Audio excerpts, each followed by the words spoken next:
तो बच्चों, आज हम पढ़ेंगे अध्याय 2, जिसका नाम क्या है, बहुपद। तो बहुपद, यह अध्याय आपने पहले भी क्लास 9th में आपने बहुपद के बारे में कुछ पढ़ा होगा। तो सबसे पहले हम ये जानते हैं बहुपद किसे कहा जाता है। इंग्लिश में इसे हम बोलते हैं क्या, पॉलिनोमियल्स। तो बहुपद की हम पहले परिभाषा देखते हैं। तो किसी भी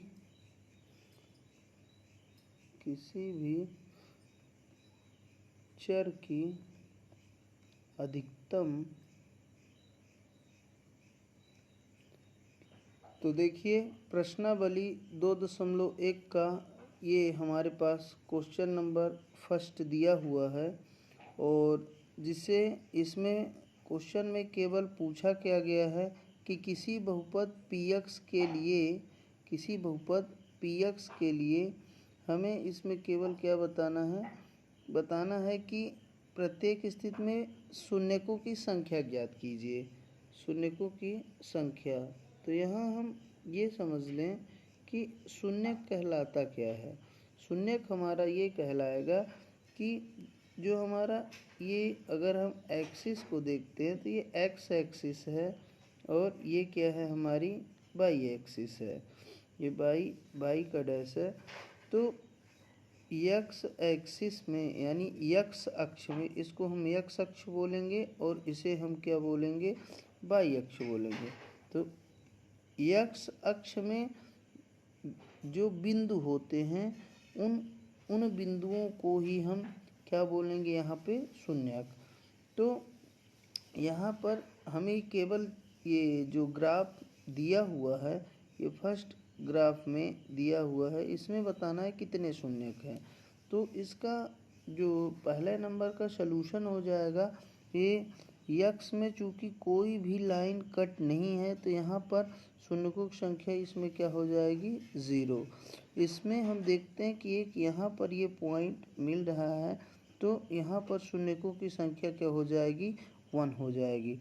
और इस लाइन में हम देखते हैं कि एक यहाँ पे यक्स का पॉइंट कट किया है, दूसरा पॉइंट यहाँ पे कट कर रहा है, और तीसरा पॉइंट यहाँ पे कर रहा है। अर्थात इसमें जो शून्यकों की संख्या है वो क्या हो जाएगी, 3 हो जाएगी। इस चौथे फिगर में जो है, तो यक्स एक्सिस में हम ये देखते हैं कि एक यहाँ पे कटान बिंदु मिल रहा है यक्स पे, और एक कटान बिंदु यहाँ पे मिल रहा है। तो इसमें शून्यकों की संख्या क्या हो जाएगी, 2। और इस वाले 5वें फिगर में क्वेश्चन में एक यहाँ पे कटान बिंदु यक्स पर, दूसरा और ये तीसरा और ये चौथा, तो 4 कटान बिंदु हैं। तो यहाँ पे शून्यकों की संख्या क्या हो जाएगी, 4। और इसमें हम देखते हैं अंतिम क्वेश्चन 6वें में, एक यहाँ पर कटान बिंदु है, एक यहाँ पे कटान बिंदु है, एक यहाँ पे कटान बिंदु है। तो शून्यकों की संख्या क्या हो जाएगी, 3 हो जाएगी।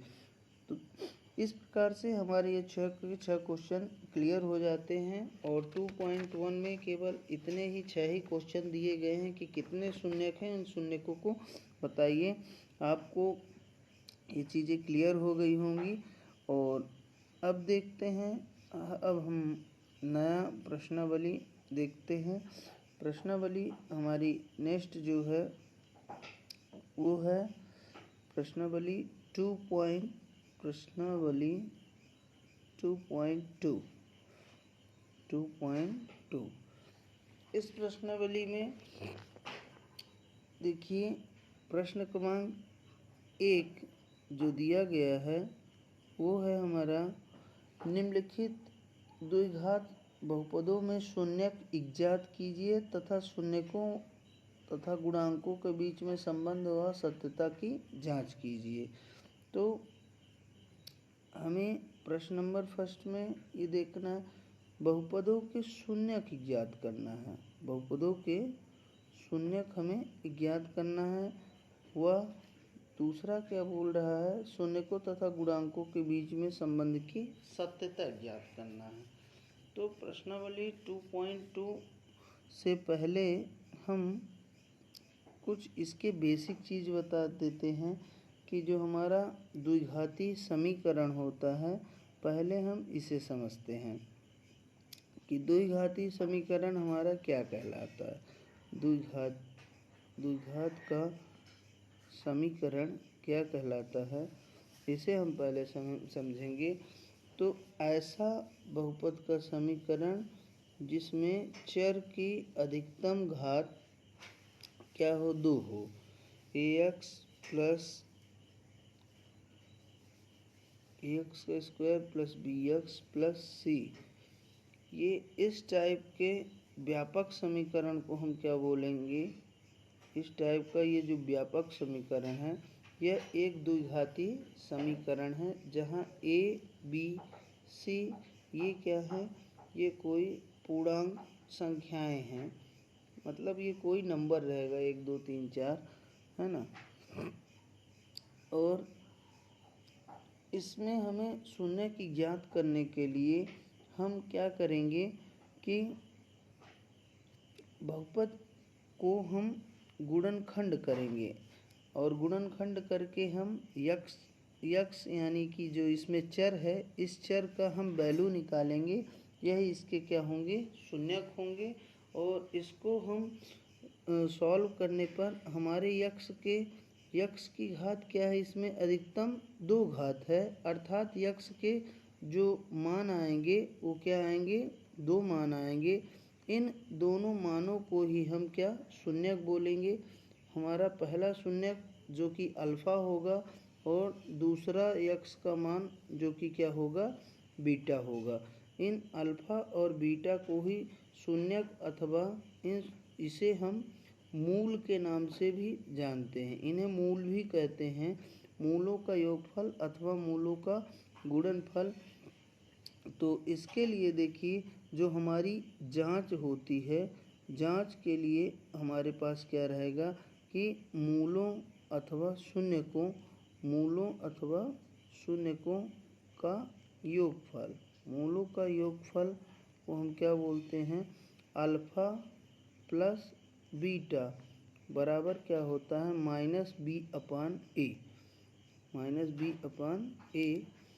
और मूलों का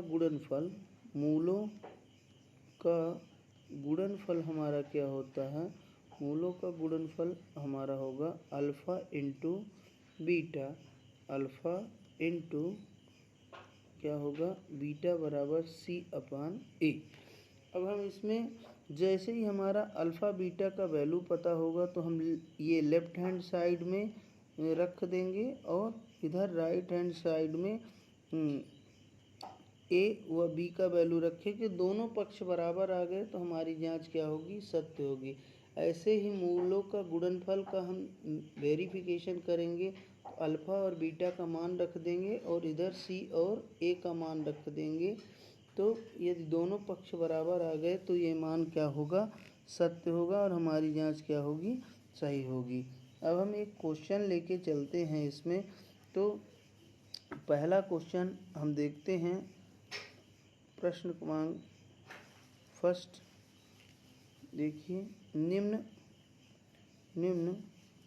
द्विघात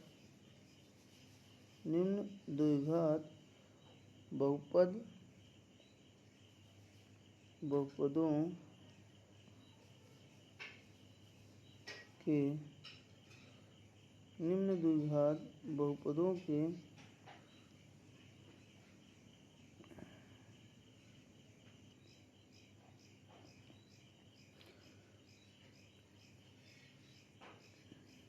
अब हम इन दोनों की जांच करते हैं।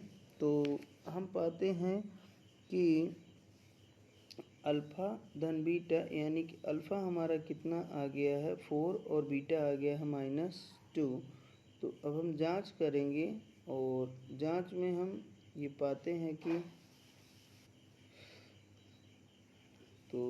जांच में हम ये देखते हैं कि हमारे पास जो अल्फ़ा की वैल्यू है वो कितनी आई है, वो आई है 4 व बीटा की वैल्यू आई है -2। तो मूलों का जो योगफल होगा, मूलों का योगफल या शून्यकों का योगफल ये क्या होगा, अल्फ़ा प्लस बीटा बराबर -b/a। तुलना हम करके देखेंगे, अल्फ़ा हमारा 4 है, बीटा हमारा क्या है -2। यहाँ पर सवाल में हम देखते हैं x² 2x माइनस में क्या है 8, और इसकी हम तुलना किससे करेंगे, standard equation ax² bx + c = इससे। तो x के स्क्वायर के पहले जो है वो यहाँ पर 1 है, यही हमारा क्या होगा a। तुलना करते हैं, तुलना करने पर हम ये पाते हैं, तुलना करने पर a बराबर 1, b बराबर क्या है -2 और c बराबर क्या है -8। b क्या कहलाएगा, x के पहले जो है, तो यहाँ x के पहले चिन्ह सहित लेंगे तो b क्या है -2, c बराबर क्या है -8। अब हम यहाँ पे वैल्यू को रखेंगे तो b का वैल्यू क्या है, यहाँ पर देखिए -2 है, ध्यान दीजिएगा, ये b का वैल्यू -2 है और इसके बाहर एक और माइनस लगा, तो ये भी माइनस लगा रहेगा बटे a। यहीं पे बच्चे अधिकतर गलत करते हैं, और a = क्या है 1, तो ये दोनों मिलकर कितना हो जाएगा, ये 4, ये प्लस माइनस, ये कोष्टक टूटेगा तो ये गुणा होगा, ये -2, और यहाँ पर ये माइनस माइनस ये क्या होगा +2/1, ये क्या आ जाएगा 2, और 2 में 1 का भाग देंगे 2। ये हमारा चूँकि LHS बराबर क्या आ रहा है, RHS आ रहा है, अर्थात हमारी ये जांच मूलों का योगफल की जांच सत्य है। अब हम मूलों की गुणनफल देखेंगे, मूलों का गुणनफल, इसका दूसरी जांच रहेगी। मूलों का गुणनफल हम चेक करेंगे तो ये हमारा क्या आ जाएगा, अल्फ़ा इंटू बीटा बराबर c/, क्या है a। अल्फ़ा है हमारा 4 और बीटा है हमारा -2। c का वैल्यू हमारा आया है -8, a का वैल्यू आया है 1, तो ये 4 × -2 होगा तो ये -8 आएगा, और इधर भी क्या आ गया -8। तो हम पाते हैं कि LHS बराबर क्या हो रहा है, RHS। हमारी मूलों के गुणनफल की भी जांच क्या आ गई है, सत्य आ गई है। इसी प्रकार से हम अन्य क्वेश्चनों को भी